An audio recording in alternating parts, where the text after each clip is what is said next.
Chris, I wonder if you would take us back in time to the original ideas or the observations you had in 2017 that led to you launching Request Network. Oh, yeah. So again, Request Network is a protocol for payment request. If I explain like this, is not very easy to understand, but basically, let's say it's a way to have the invoices that are shared, encrypted between anyone in the world. So what we understood when we were in the international money transfer industry, that every time that someone needed to transfer money internationally, they actually had to pay an invoice that was in a different currency. And I was like, okay, so you are in the US, you have US dollars, and you have an invoice to pay in Filipino pesos. And you're like, okay, so how do I do? And you have to make a money transfers, international money transfer. So you had to create a new bank account in the Philippines and create a money transfers to be able to pay in pesos at the end. So that's crazy if you think about it. So I understood that there was a need for an invoicing and payment technology, because I see a blockchain as a bookkeeping technology and also as a more or less banking technology, but where bookkeeping and banking are merging. So yeah, that would make sense. And that makes sense today, actually, to have invoices that you can pay in any currencies while the vendor receives the currency he wants. And in this case, there's basically just a smooth transaction, smooth business transaction that's making everyone happy. And in addition to that, that is very good for, let's say, consumers and businesses. In addition to that, I knew about corporate finance and I knew about bookkeeping rules or auditing rules. I'm going to give two examples. In bookkeeping rules, for example, the accountants, so CPAs, we're talking about dozens of thousands of people. Their job, among others, is to make sure that every invoice is immutable.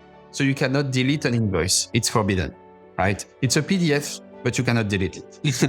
And they say, okay, if you want to, then you need to create a credit note that is basically the same invoice in negative, right? You create a duplicate, you put a minus on it, and then it's okay. And then you create a new one.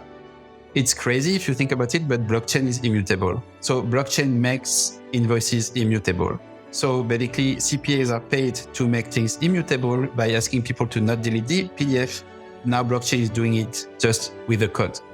So that's a great solution. And other than that, the auditing process, if you look at it, I'm a company A in Switzerland, and I've got a general audit by the authorities or by the auditors like Ernst & Young or PwC. And company B also has an audit. So what they do, the auditors, is they're going to look at everything in company A, and then they're going to try to understand if company B that has been working with company A also has got the same thing, right? If you've got 100K of revenues in company A, you should have those 100K of charges in company B. And this process is very manual, so they spend basically dozens of hours. Some crypto companies even pay more than $1 million in audit fees every year. Many companies pay, in total, it's billions of dollars that are being paid in audit fees just for people to look at different pieces of paper. So they print, they look at the right, they look at the left, and say, okay, it's good. While with blockchain technology, there's this concept of triple entry accounting.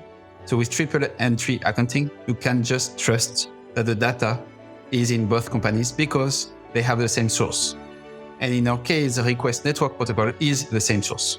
So that makes things much simpler. It's going to take years or even decades to make things happen, but things could become much more smooth.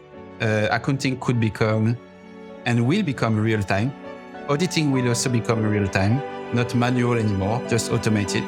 And it's basically something that Request is building.